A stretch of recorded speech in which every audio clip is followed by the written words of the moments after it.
Most job descriptions list good communication skills as a key criteria for selection.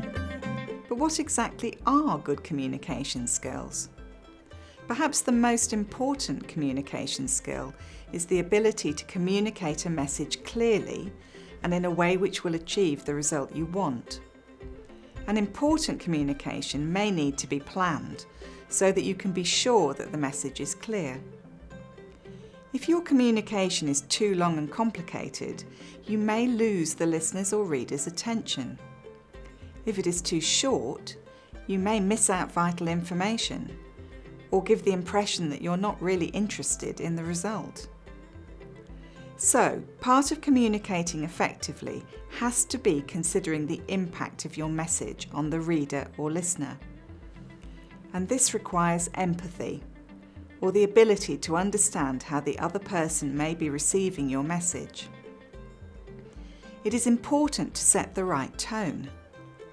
How formal the communication is will depend on the context, but good communication is always warm, friendly, and showing respect for the other person. And of course, communication is not one way. Being a good listener is just as important as being a good speaker. It is vital to pay attention to what the other person is saying and not just spend the time thinking about the next thing you want to say. Show them you are listening by asking appropriate questions or summarising what they have said. Communication skills are important throughout life. Good communicators will not only explain things clearly, but they are also willing to ask for clarification when they need it. As students, this means that they are likely to produce a higher standard of work.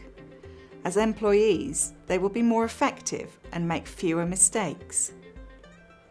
Being a good leader or a good team member depends on good communication. And good communicators also tend to have better relationships with friends and peers, because they are able to sort out any misunderstandings quickly and effectively and to ask for what they need. Most analysts agree that the world of work is changing fast and could be almost unrecognisable by the time our students reach their 30s. Traditional jobs, which involve single physical skills, such as truck driver, are likely to disappear.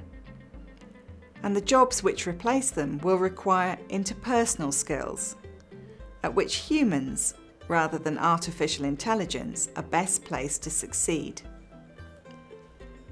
The world is also becoming a smaller place, meaning that there will be more and more cross-cultural interaction. Those with excellent communication skills will be in the best place to do well in life. Perhaps the biggest challenge nowadays is that students are often more comfortable with written communication, especially texting and messaging, than face-to-face communication. All forms of communication are important, but to meet this challenge, we need to ensure that our students are able to communicate effectively and appropriately in a wide variety of ways, both written and spoken. For example, tweets, messages, essays, emails, informal conversation, and formal presentations and interviews. To do this, we need to show them good models, and we need to do 3 key things.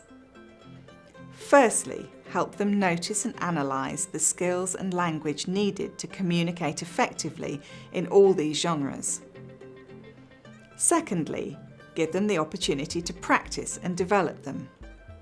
And finally, give them helpful and encouraging feedback as they progress. Communication skills can be broken down into 4 sections: physical, cognitive, linguistic, and social and emotional. Physically, students need to understand the impact of body language and how to communicate and command interest and attention. Cognitively, we can teach them such skills as how to build a compelling and logical argument or how to be persuasive. Linguistically, we can make sure that they have the language they need to communicate effectively in any given situation, taking into account the relationship between speakers and the desired outcome of the communication. And last but not least, we can help them to develop the social and emotional skills they need to build good relationships, use empathy, be appropriately self-critical, and willing to learn. We can also focus upon specific skills such as active listening and how to show that we're paying attention, or turn-taking in appropriate ways, keeping a balance of interaction between the different participants in the conversation. And finally, we can make sure that we give plenty of opportunities for students to practice working cooperatively in small and large groups, and encourage them to analyse how well they work together and how communication could be improved further.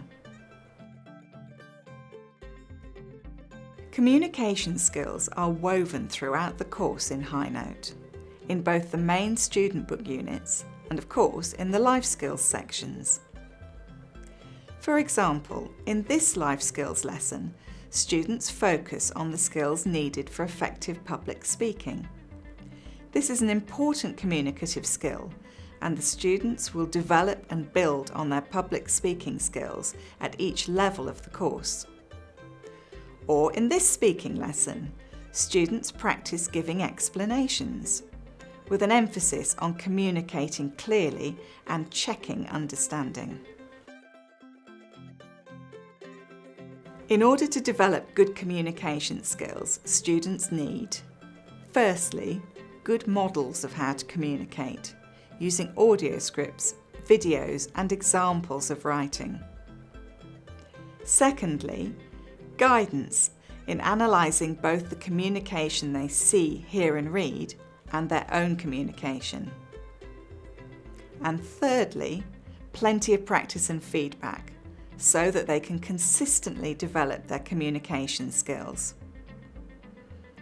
Teaching our students these skills is one of the best things we can do for them to help them to do well in life, both in their careers and in their relationships with others. I hope you join me in the next video in this series, which is all about planning, prioritising and organising skills.